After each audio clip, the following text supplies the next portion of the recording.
ये आज्ञा कांचन बजार शीतल प्लाजा अनुगुल पूजा कमिटी ये आज्ञा 40 वर्ष है ये कमिटी पूजा चली भगवान रामचंद्र गोटे अयोध्या आर्किटेक्चर अनुसार भल मंदिर भव्य मंदिर निर्माण होती लोक मैंने देखते कितने लोक होती प्रचुर लोक होती समस्त आग्रह उद्दीपना भक्ति माँ के प्रति सब बढ़ुची इसलिए आमर सका माँ मंगल आरती आउ अष्ट ये उपचार पूजा भोग आरात्रिक होम इत्यादि कार्यक्रम सबुदिन 4 प्रहर चली माँ को पाखे आम निजर दुख निजर जहाँ जहाँ अच्छी असुविधा जनइले माँ निश्चिंत शुणती आम भी से आशा नहीं पूजा कर मन इच्छा बहुत पूर्ण होटा निश्चित सत कथा आज्ञा आम तो एक कथा कहूँ मो ना सीतेश पाल मु कटक शुणी अनुगुल भी ढेंकानाल पर आहरी भल हुए से मोर मन माँ प्रति गोटे भक्ति भाव नहीं पलि आसली ढेंकानाल में मुझे बुली किंतु एठी आउ टिके भल भाव में देखिली और बहुत बढ़िया लगुच साजसज्जा एक्सक्लूसिव बहुत बढ़िया नुआ नुआ सब डिजाइन होती राम मंदिर जहाँ देखिए रामंकर गोटे मूर्ति होती आ बहुत लोक भी आसुँच जहाँ अनुगुल गोटे आउ गोटे जपरी दशहरा सेपरी गजलक्ष्मी पूजाटा माने अनुगुल रे भी से पालन कराऊँ बढ़िया लगुच ठीक है देखो गजलक्ष्मी पूजा अनुगुल ढेंकानाल जिले में बहुत प्रसिद्धि रही पवित्र अवसर समस्त मोर अभिनंदन समस्त मोर नमस्कार माँ गजलक्ष्मी समस्त को मंगल करूँ समस्त को खुशी रखु एवं बहुत दिन पर आज मुझे अनुगुल गजलक्ष्मी देखापी बहुत सुंदर भाव आयोजन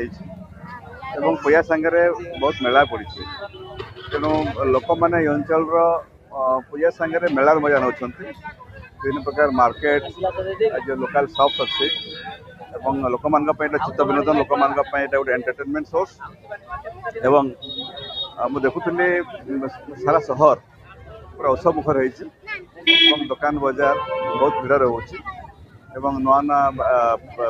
जो मंडप गुड़ाक खूब सुंदर भाव माने डेकोरेट कराई भल आज्ञा लक्ष्मी पूजा है मरुड़ी पड़ा चारिआडे हाहाकार पड़गला लोक मैंने धाइले समुद्र देवी पाखु समुद्र देवी उभा होना कहले जाओ मर्त्य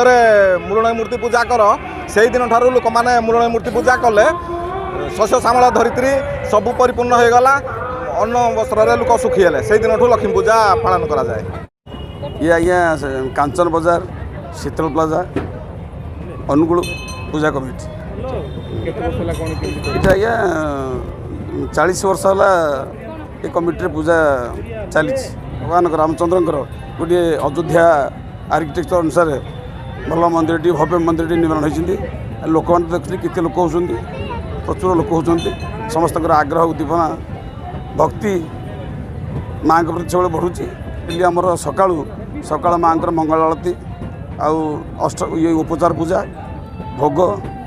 आरात्रिक होम इत्यादि कार्यक्रम सबुदिन 4 प्रहर चली माँ को पाखे आम निजर दुख निजर जहाँ जहाँ अच्छी असुविधा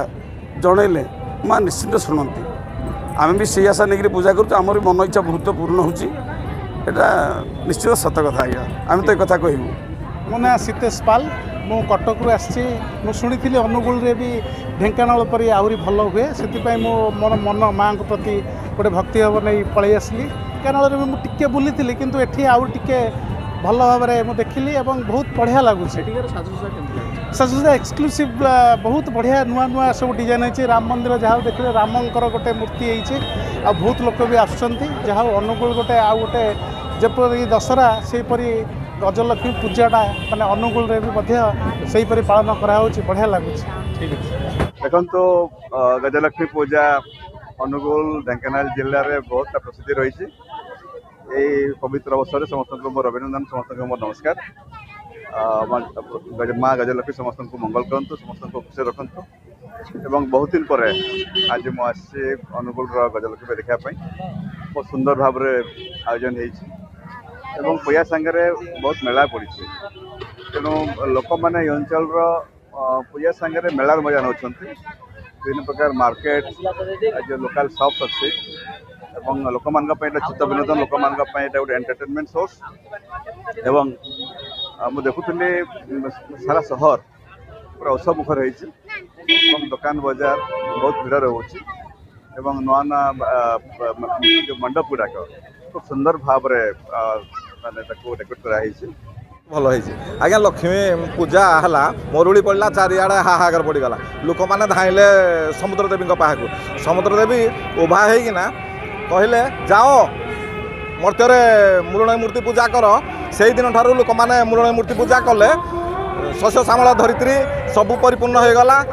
ଅନ୍ନ ବସ୍ତ୍ରରେ ଲୋକ ସୁଖୀ ହେଲେ। ସେଇଦିନଠୁ ଲକ୍ଷ୍ମୀ ପୂଜା ପାଳନ କରାଯାଏ।